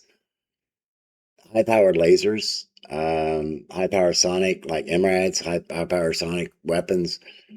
Crowd control devices. They're still weapons. Microwave area denial systems are also directed energy weapons. So I worked for the Air Force Weapons Lab for about 1.5 years out in Albuquerque. I've mentioned that before. You can begin. I would just like to say one thing. There was an objective outlined in the early proposals for MKUltra to do experimentation to see whether they could do mass conversion, convert entire populations. I think that had something to do with the France incident that you were talking about earlier. Again, today it's all speculation, but back then they were trying to use psychological means to see how you could influence people's thoughts. And Mockingbird played into that, which, if people don't know, that was where they had CIA assets or co-opted people in the media who would write basically propaganda and try to control the thoughts and beliefs of the population to what the CIA needed. And is it still going on today? Okay, so that plays into, and I don't know that this was ever said. I don't know that this was ever actually said, but I know that there was a theory in the conspiracy theory community. There was this notion that when Operation Mockingbird was introduced and that it was intended to be a war of propaganda, that the media asked the CIA, well, how will you know when you won? And the CIA allegedly responded with, when the people believe everything that you say. So that's what he's referring to there. Would be surprised if it wasn't. Sure, I think we saw it even during COVID with all of the NIH funding that went to COVID and the Wuhan lab and then everything that came out of that. Conspiracy theories. Trying to make people believe in something that wasn't there. Dr. Kinzer, do you have anything on this? I would say only that in the modern age, maybe radio waves and drugs are not necessary to control people's minds. We have such a great advertising propaganda press. Radio wave technology never worked on mind control. It never worked for mind control. Social media collaboration, that certain opinions are marginalized and real debate is frustrated because people are not given access to full amounts of information. So that's a way of controlling the minds of populations that doesn't even require sophisticated electronic or psychopharmacological means. He's not wrong there, but look at that smug little, yeah, I nailed that line. Anything else you'd like to add for our next 2 minutes here? That we haven't, maybe you have answers to questions we haven't asked. Oh, that was leading. That was very leading. Dump some more of that tea on us. Feed our dopamine requirements. Just like to reiterate something that I said in response to. She's just locked in on him, and I'm not really seeing any life behind her eyes. It's like a bot that's plugged into its propaganda source and recharging. That just, wow. Your earlier question, and that is that there's a reason why conspiracy theories are so widespread in America. It has to do with the disassociation between what we say we are and do and what we really are and do. This has become more and more clear to more and more people. Therefore, they're suspicious of nefarious dealings by the U.S., and they're also suspicious of other things that aren't nefarious at all. But there's just... Was that a nod to Doge because of the USAID thing? Because that came up earlier. This mentality that is created by the covert sphere. And that is what makes people realize that things that used to seem really far-fetched are not so far-fetched after all. Yes, well, Congress, we create these agencies and we even provide their funding, we appropriate that funding, and then they come before us often and are too big to even answer simple questions that we have and be held to account. And she's being just like really misleading there, because when we go back to the gal that used to work for the NIH, she repeatedly stated that was not her field nor her department. How would it just, wow. Okay, so there's all that, how they, anyway. So it does cause for a lot of deceit, a lot of doubt in the American people, and certainly within us as members of Congress when these agencies refuse to answer to us, the branch of government that actually creates them and provides their funding, and then of course the American taxpayer whose money is being stolen to fund all of their programs and agencies. So I think that would be another reason how these conspiracy theories grow, because government has grown so big it won't answer to the people. Maybe they just think the people are too dumb to understand, but certainly we want to get answers to the people, and I appreciate you gentlemen for being here today. Madam I'm just asking questions, bro. Chair, I yield. Thank you, Representative Boebert. Representative Burleson, do you have any further questions? Okay, I now recognize Representative Burleson for 5 minutes. Mr. O'Neill, going back to Charles Manson and the Helter Skelter incident, can you explain how in the world someone who is an illiterate musician that seemed to be not exactly...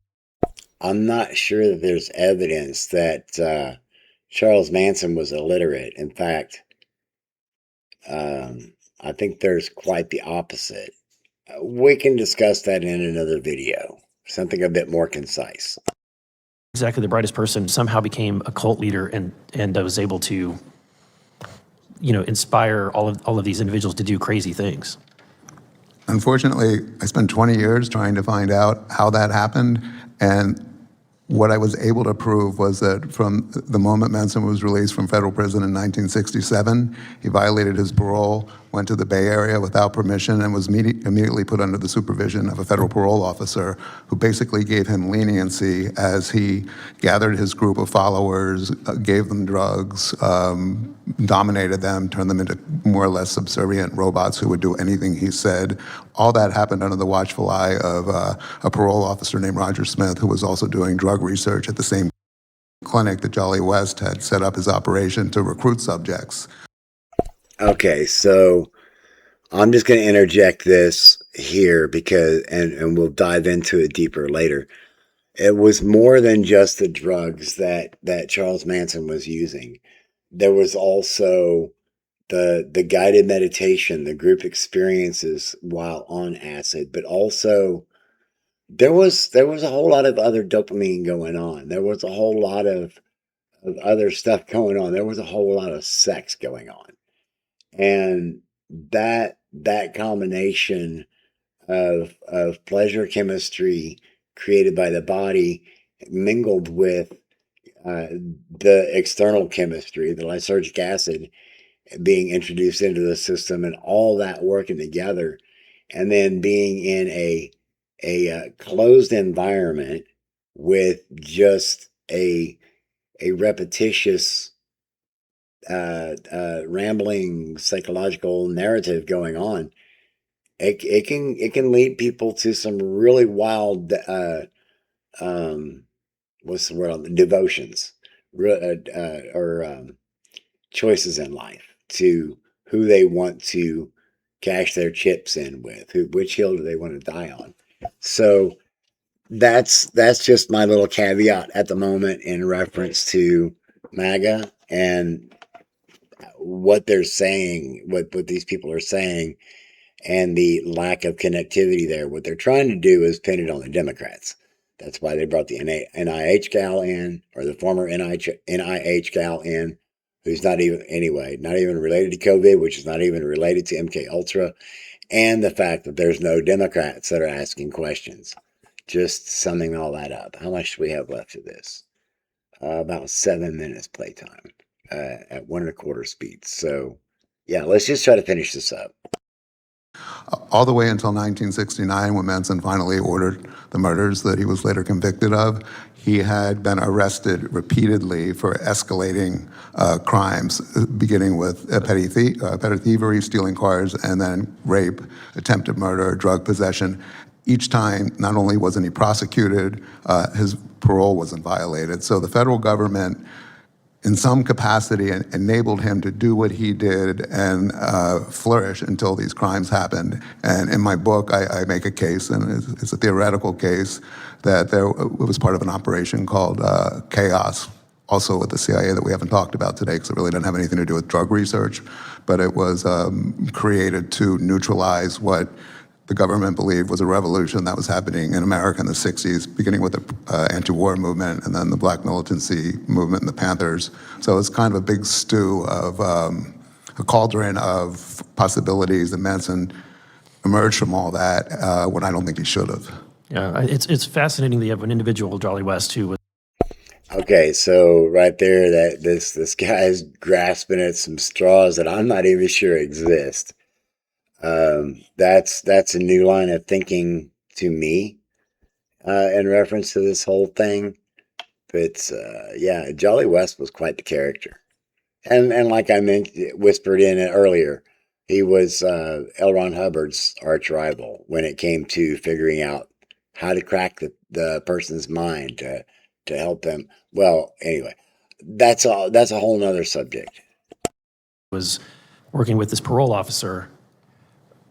You think the parole officer was making the connection so that the drugs were then flowing through? Well, the parole officer was at the same time he was supervising Manson's parole, running a research project called the Amphetamine Research Project out of that clinic, and that was studying amphetamines and violence and drugs and group behavior and gangs.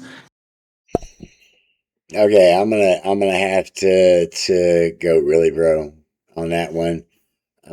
This is one that I'm particularly interested in because if there were Nazis involved in the founding of the protocols of MKUltra, how it's going to be, the different projects that are going to be worked on, and the optimum end goals, then there was already some in-field understanding and information around methamphetamine or amphetamines and their impact on groupthink, especially in a combat environment. I mean, the Third Reich, that's a whole nother story. The Birch recipe, that's a whole nother story. But yeah, anyway, there's a whole lot that was already known. So I'm going to have to check into this amphetamine project. And I have no idea why a parole officer would be linked over. That must be some sort of weird conspiracy theory. Again, I've not heard these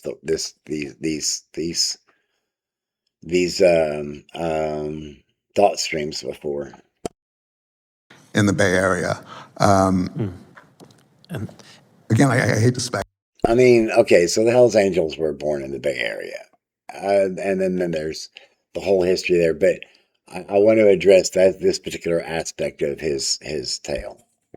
I know it sounds like a cop-out, but when you see the tentacles that cross paths with Manson when he got to Los Angeles as well, I believe that he was manipulated and at the very least given freedom to do what he did while he was being observed. And then the same individual, Jolly West, ends up in Oklahoma, correct? So that's where was he operating out of Oklahoma during this time with Mr. When he Manson? contracted with the CIA, he was at Lackland Air Force Base. He was the chief psychiatrist at the hospital, so he began his experiments there. A year after the letter that I quoted in my statement where he was describing what he wanted to do, a year later on July 3rd, 1954, a 3-year-old girl was abducted and found later in a gravel pit, murdered, and next to a car that had been abandoned, and the search. All right, this is a really gruesome story, and it sounds like something that the right wing would just cook up out of nowhere. This particular story sounds like it's got QAnon all over it. Party that found the little girl's body was approached by a man who was an airman at the base, and he asked them where he was and how he had gotten there. He was arrested for the murder and described by the military officers who had him in custody as being in a trance or dazed. He didn't have any drugs in his system. Mm-hmm. He didn't recognize his wife when she was brought to see him. And at his trial, where Jolly West was his advising psychiatrist who examined him, it emerged that he had actually been being treated at the hospital at Lackland in an experimental program to cure his chronic. It's Lackland, not Lackland. Debilitating migraine headaches, and he was executed 4 years later. And then years later, he ends up volunteering to handle the Jack Ruby. West does, yeah. Right. Thank you. Thank you, Madam Chair. So just before we wrap up, is it in your expert opinion that Jack Ruby and Manson were assets of the intelligence agency, specifically pertaining to MKUltra? Were they MKUltra victims? Yeah, theoretically, Manson, I've never been able to prove absolutely. Jack Ruby, I believe. This is something else. The Warren Commission investigation on the Warren Commission was Alan Dulles, the former CIA director, who authorized and ran MKUltra until he was fired by President Kennedy. The liaison to the committee for the CIA, who handled the information coming from the CIA back and forth to the Warren Commission, was Richard Helms, who was a direct supervisor of Jolly West. They knew who West was. They knew that what West was capable of and what they had paid him to do and what he had reported to them that he could do, including inducing mental disorders in people. That was never disclosed to the commission as far as anyone knows. So I believe that West was put in there to keep Jack Ruby from telling his story. Wow. In closing, Man. All right, there's a couple of things I'm going to go back and double check on that. But that's how the right wing spins their conspiracy theories. There's probably some facts in there, but I want to know where the bullshit is. And again, this guy is dropping thought streams that I'm not familiar with, so I'm going to have to dig deeper. I'll look into him when I look into him, because this is just me trying to help you understand how this PsyOp about a PsyOp played out. and then I'm going to go in and dig deeper into what's going on in the background. But let's see, we just got like a minute left of playtime, so let's just finish this up. I just want to thank you all for being here today, and we will be following up, Dr. Kinzer, on your request to fully redact. I'll be following personally with the director of the CIA, the MKUltra files that we do have. Also, as I noted earlier, there will be more that will be declassified, specifically pertaining to newly found records that were located in what we were discussing earlier. I did also want to just state that, for the record, in regards to what statements were made earlier regarding the German government, we will also be following up on that. If there are indeed people that were victims of this that have been buried, we would like to know who those people are and who their families are as well, in order to correct the historical wrongdoings of this government. Without How about them Epstein files? further ado, I would like to state that all members have 5 legislative days within to submit materials and additional written questions for the witnesses. They will be then forwarded to them. If there are no further business without objection, the task force stands adjourned. So there's that. That was a whole lot of crazy fun. But yeah, I'll be readdressing this. I'll be breaking this up. I've grabbed the video file. I will be making continued reference back to this. I don't know if I'm going to be able to keep timestamps, but you'll be able to line them up with the original video as long as it stays up. And since this is a right-leaning piece, I suspect it'll stay up for a while. But yeah, if you made it this far, if you made it to the end, I really appreciate that. It's telling me that you are intrigued by what I have to say, and you're looking to find out what kind of receipts I have.